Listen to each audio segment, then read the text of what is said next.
नमस्कार मित्रांनो, आज आपल्यावर स्वागत आहे। आज आपण कॉर्न कटलेट बघणार आहोत। पण जर तुम्ही आपले चॅनल सबस्क्राइब करा आणि व्हिडिओला लाईक करा। चला तर आपण रेसिपीला सुरुवात करूया। नमस्कार मित्रांनो, आज आपण मक्याचे जे दाणे असतात त्याच्यापासून कटलेट्स कसे तयार करायचे ते पाहणार आहोत। अतिशय सोप्या पद्धतीने हे कटलेट्स आहेत। घरात जे सामान असतं आपल्या इथं त्यातनंच आपण हे कटलेट्स बनवणार आहे। तर हे 1 वाटी मी मक्याचे दाणे घेतलेले आहेत आणि हे मसाले घेतलेले आहेत। धने पावडर घेतलेली आहे मी 1 चमचा, हे बघा 1 चमचा मीठ घेतलेला आहे, 1 चमचा मिरची पावडर घेतलेली आहे, हा चाट मसाला घेतलेला आहे अर्धा चमचा हळद घेतलेली आहे आणि अर्धा चमचापेक्षाही थोडं कमी अशी मिरी पावडर घेतलेली आहे। हे बघा, आता हे पोहे घेतलेले आहेत मी। आता हे आपल्याला भिजवून घ्यायचे आहेत। मी अशा आता हे कच्चेच आहेत। आता ह्याच्यामध्ये मी ते भिजवून घेणार आहे। पाणी ठेवायचं नाही, पूर्ण निथळून घ्यायचे पोहे। आणि ही कोथिंबीर घेतलेली अर्धी वाटी, ही पण आपल्याला आता ही मिक्स करायची ह्याच्यामध्ये। आता हे जे मक्याचे दाणे आहेत, ह्या मक्याचे दाणेत ना आपल्याला मिक्सर मधून वाटून घ्यायचे। अशी आबडधोबड नाही करायची, थोडीशी बारीक अशी नाही का, ह्यानुसार करायचं। मी तुम्हाला वाटल्यानंतर दाखवते की असे वाटायचे।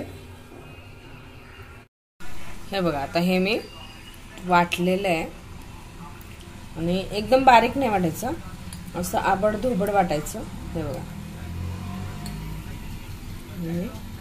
कारण बारीक वाटलं ना की, आणि पाणी घालायचं नाही अजिबात, विदाऊट पाण्याचंच वाटायचं। कारण मक्याच्या दाण्यामध्ये पाणी असतं, त्यामुळे ते कसं जरा हे केलं ना, मिक्सरला फिरवलं की लगेच ते एवढं मी न पाणी घालता एवढं हे झालेलं आहे, ओलसर झालेलं आहे। पाणी घातलं की मग त्याला जास्त पाणी सुटतं, त्यामुळे पाणी न घालता वाटा। हे बघा, आता हे मी मसाले त्याच्यामध्ये हे केलेले आहेत, मिक्स करणार आहे। आणि आपण जे पोहे भिजवून ठेवले होते, आता हे पोहे सुद्धा आपल्याला त्याच्यामध्ये मिक्स करायचं आहे। कोथिंबीर मिक्स करायची आहे। मी मिक्स केल्यानंतर तुम्हाला दाखवते। हे बघा, आता मी पोहे पण टाकलेले आहेत। आता ते पोहे पण छान त्याच्यामध्ये मिक्स करून घेणार आहे। हे बघा, आता पोहे वगैरे सगळे मसाले वगैरे मिक्स केलेत मी। आता 5 ते 10 मिनिटं हे असंच ठेवायचं। म्हणजे कसं होतं, पोहे भिजवलेले असले तरी अजूनही फुगतात ते, मग ते बरोबर असं घट्ट होतं ते। आणि मी 1 वाटी पोहे घेतले होते, त्यात मी अजून अर्धे वाटी पोहे वाढवले होते, ते पण घेतलेले होते। आता हा लिंबू आहे, हा लिंबू पण आपल्याला ह्याच्यामध्ये वरून पिळायचा आहे आणि परत एकदम मिक्स करायचं आहे ते छानपैकी, आणि मग त्याचे कटलेट्स करायचे।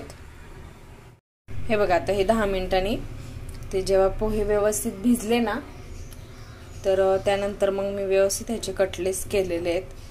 आता हे कटलेट्स आपल्याला, हे बघा, आता हे कटलेट्स मी घेतलेले तयार करून। तर हे कॉर्नफ्लॉवर घेतलेलं 1 चमचा। तर हे असं कॉर्नफ्लॉवर मध्ये थोडं पाणी मिक्स करून ते थोडं हे करायचं, बॅटर टाईप त्याचं। आणि ही शेव घेतलेली आहे।